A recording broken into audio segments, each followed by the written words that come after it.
여러분, 반갑습니다.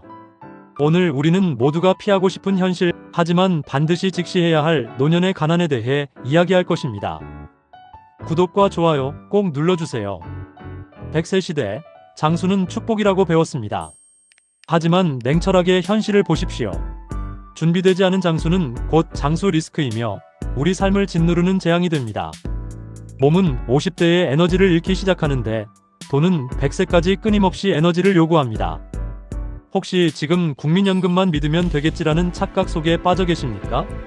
오늘 이 일시간이 여러분의 노후 경제를 재설계하는 골든 타임이 될 것입니다. 벼락거지 되지 않고 끝까지 존엄한 삶을 유지하는 노년 경제 사용법 3가지 원칙을 지금부터 시작합니다. 첫 번째 원칙, 국민연금 착시를 깨고 은퇴 후 월 현금 흐름을 설계하라. 많은 분들이 연금이 나오니까 괜찮겠지라고 생각합니다. 이게 바로 국민연금 착시 현상입니다. 현재 시니어 평균 국민연금 수령액은 부부 합산해도 최소 생활비 기준에 한참 못 미칩니다. 게다가 연금은 물가 상승률을 따라잡기 어렵습니다. 2025년에는 국민연금 급여액이 2.3% 인상되지만 이는 기본 연금액과 부양가족, 연금액 모두에 적용되는 것으로 노후 생활을 완전히 보장하기에는 턱없이 부족합니다. 여러분, 지금부터 냉정하게 계산하십시오. 노후 3중 현금 파이프라인을 만드셔야 합니다. 첫 번째, 국민연금. 두 번째, 퇴직연금 또는 개인연금.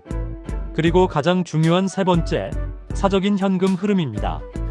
이 세 가지를 합쳐서 현재 생활비의 최소 80%를 충당해야 합니다.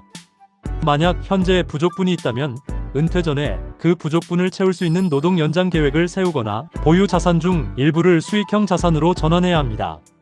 막연한 희망이 아닌 냉철한 숫자가 여러분의 노후를 지킵니다. 두 번째 원칙, 그리고 가장 중요한 교훈입니다. 자녀 경제적 지원의 황금률을 지키고 내 돈을 지켜라. 우리 부모님들은 자녀에게 끝없이 베풀고 싶어 하십니다. 하지만 명심하십시오. 자식에게 경제적 짐을 지우지 않는 것이 곧 최고의 유산입니다.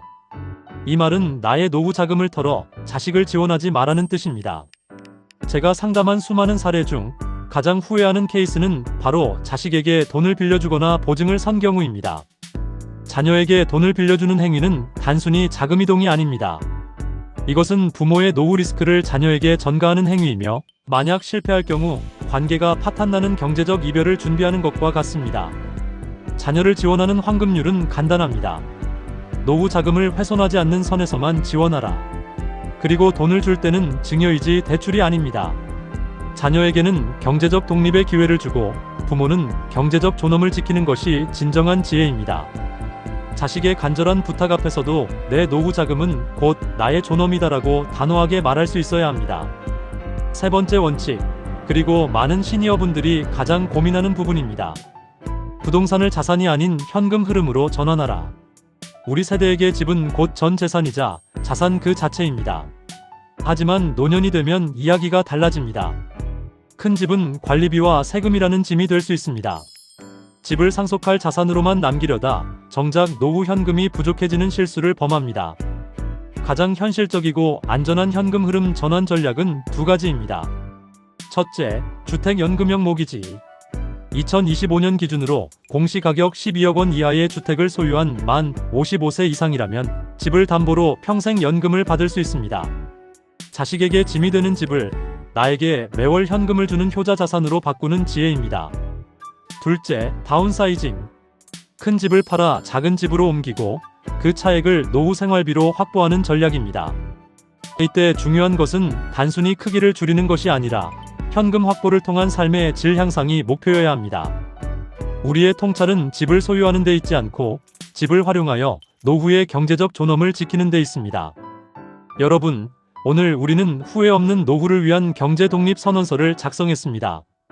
다시 한번 3가지 원칙을 기억하십시오. 국민연금 착시를 깨고 월 현금 흐름을 설계하라. 자녀 지원의 황금률을 지키고 나의 존엄을 지켜라. 부동산을 자산이 아닌 현금 흐름으로 전환하라. 노년의 경제 독립은 단순히 돈을 지키는 것을 넘어 인생의 마지막 존엄을 지키는 일입니다. 돈의 주도권을 잃지 않을 때 우리는 자식의 걱정이 아닌 존중 속에서 자유로운 황혼을 맞이할 수 있습니다. 2024년 통계청 조사에 따르면 은퇴 후 부부 기준 월 평균 적정 생활비는 324만 원입니다. 국민연금만으로는 이 금액을 충당하기 어렵기 때문에 주택연금, 다운사이징 등 다양한 방법을 통해 노후 자금을 확보해야 합니다. 여러분의 현명한 경제 독립을 응원하며 강연을 마치겠습니다. 감사합니다. 구독과 좋아요 꼭 눌러주세요.